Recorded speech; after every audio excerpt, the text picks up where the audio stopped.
ഇന്ന് നമ്മളിവിടെ ഉണ്ടാക്കാൻ പോകുന്നത് ചിക്കൻ ബിരിയാണിയാണ്. ചിക്കനിലേക്ക് മുളക് പൊടി, മഞ്ഞൾപ്പൊടി, ഉപ്പ് എന്നിവ ഇട്ട് നന്നായി തേച്ച് പിടിപ്പിച്ച് നമ്മൾ പൊരിച്ചെടുക്കുന്നുണ്ട്. ആ പൊരിച്ചെടുത്ത ചട്ടിയിൽ നിന്ന് നമ്മൾ അല്പം ആ എണ്ണ മാറ്റിയതിന് ശേഷം 2 ഉള്ളി, 2 തക്കാളി, 1 പച്ചമുളക്, കുറച്ച് ഇഞ്ചിയും വെളുത്തുള്ളിയും പേസ്റ്റ് ഇട്ട് കൊടുക്കുന്നുണ്ട്. നമ്മൾ 2 ആൾക്ക് ആവശ്യമായിട്ടുള്ള ബിരിയാണിയാണ് ഉണ്ടാക്കുന്നത്. മസാല പെട്ടെന്ന് വണങ്ങി വരാനൊക്കെ ആയിട്ട് നമ്മൾ കുറച്ച് ഉപ്പിട്ട് കൊടുക്കുന്നുണ്ട്. അത് കഴിഞ്ഞ് നമുക്ക് മഞ്ഞൾപ്പൊടി ഇട്ട് കൊടുക്കാം. പിന്നെ എരിവിന് ആവശ്യമായിട്ടുള്ള മുളക് പൊടി, ചിക്കൻ മസാല,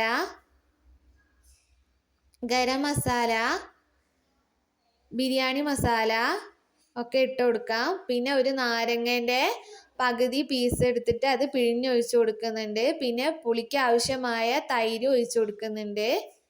നന്നായി പുളിയുള്ള തൈരാണെങ്കിൽ 1 ടീസ്പൂണും പുളി ഇല്ലാത്തതാണെങ്കിൽ 2 ടീസ്പൂൺ ഒഴിച്ച് അത് നന്നായി ഇളക്കി യോജിപ്പിച്ചെടുക്കാം ഒഴിച്ചിട്ട്.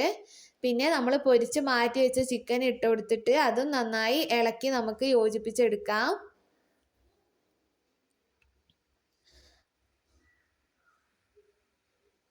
അത് കഴിഞ്ഞ് നമുക്ക് കുരുമുളക് പൊടിയും കൂടി ഇട്ടിട്ട് നന്നായി ഇളക്കി യോജിപ്പിച്ചെടുക്കാം. ഇനി ചോറ് വെക്കാം. നമുക്ക് ഒരു കടായി എടുത്ത് അതിലേക്ക് നെയ്യ് ഇട്ട് കൊടുക്കുന്നുണ്ട്.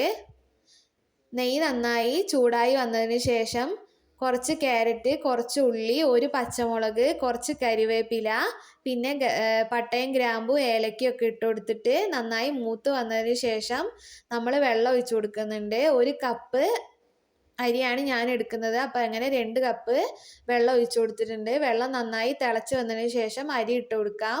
ചോറ് അവിടെ റെഡിയായി വരുന്നുണ്ട്. നമ്മൾ മസാലയിലേക്ക് മല്ലിച്ചപ്പും പുതിനയും ഇട്ട് കൊടുത്തിട്ട് നമ്മൾ മൂടി വെക്കുന്നുണ്ട്.